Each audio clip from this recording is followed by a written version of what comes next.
وہ ہوا کی بیٹی کہ جس نے سمیٹی، وہ ہوا کی بیٹی کہ جس نے سمیٹی ہے ذلت اور اس کی ضلالت کے انبار بھی، جن سے جڑتی نہ اس کی کوئی تار تھی، وہ بے چار بھی اور وہ بیمار بھی، اور اس کی نظر جو تعاقب میں دیکھتی لگاتار بھی، وہ سردار بھی اور جمادار بھی، ہاتھ میں اس کے جھاڑو نہیں ہے، نہ ہی کوئی پوچا، نہ ہی کوئی ریڑی، نہ صافہ، نہ کوڑوں کے شاپر، کئی خاک روپوں کا کیسا باشندہ جو لگتا ہے مردہ مگر وہ ہے زندہ، وہ محنت کا بھائی، وہ فرزند ہندہ کہ جس کی بڑائی بہت سن چکے ہم، اسے دیکھنے کو سڑک پہ رکے ہم، اسے دیکھ کے ہم نہ پیچھے مڑے تھے، عجب خاک کے بن گئے سلسلے تھے، مسیحا تھا وہ جس نے کوڑے کے انبار کو تھا زمین سے اٹھایا، جس نے سب صاف کر کے خود ہی خود کو چوڑا بنایا، مگر اس کا ہونا تھا بے شک ضروری، کہانی تھی جس کی ادھوری، ملی اس کو قدرت سے جان کی معذوری، اور وہ معذوری بھی جو کہ آدھی نہ پوری،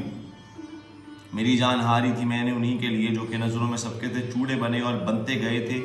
ازل سے ابد تک، زمین سے فلک تک، طفل سے خرد تک، رش کے حسد تک کہ کردار بد تک، سبھی کے سبھی واقعے جو کہ سچ تھے وہ جھوٹے بنے تھے، وہ جن دکھتے پیروں کے سائے گھنے تھے، وہ جن کی جڑیں تھی دبائی گئیں، جن کے کانوں میں آہیں سنائی گئیں، ان کو لاشیں پرانی دکھائی گئیں، جن کی حسرت بھری چادریں پھاڑ کر اس نے اپنا لبادہ بنایا ہوا تھا، وہ سب جانتا تھا، ساری باتوں کو وہ مانتا تھا، پر وہ چادر جو ذلت بھری تھی، اس کے پلو کو تھامے دوشیزہ کھڑی تھی، اور اس کی نگاہیں وفائیں جفائیں تھی ایک لمحے کی منتظر، مگر کیا پتا تھا اسے کہ یہ ذلت بھری جو فصیل دلیلہ پہ چادر چڑھائی گئی تھی، جس کے نیچے دوشیزہ بچھائی گئی تھی، بڑے منطقی سے، بڑے فلسفی سے جو لہجے سنائی تھے دیتے دوشیزہ کو لمحہ بلمحہ، وہ اس مرد مرتد کی آواز تھی جو کہ اپنے گناہوں کو مانے ہوئے نور بننے لگا تھا، اسے یہ خبر تھی کہ یہ ظلم جو اس کے ہاتھوں سے ہونے کو ہے، جس کے بدلے میں آدم کی حوا بھی سونے کو ہے، ابدی نیندوں میں کھونے کو ہے، اور ایسی نیند کے